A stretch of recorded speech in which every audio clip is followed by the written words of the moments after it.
mana yang lebih bisa berdakwah? Ustadz Somad atau Pak Polisi?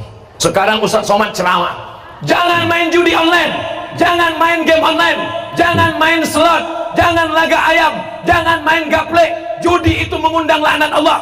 Selesai acara pengajian, masuk ke gang, orang main judi, kelepak. Lewat Ustadz Somad, janganlah kalian main judi, diajaknya pula, emang masalah buat lo?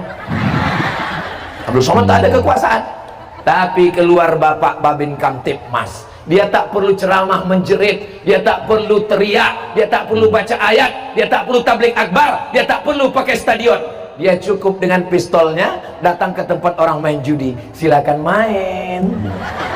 Kalau main slot, main, ku pecahkan otak kalian. Sekarang saya tanya, mana yang lebih efektif berdakwah, Ustadz Somad apa Bapak Babin Kamtibmas?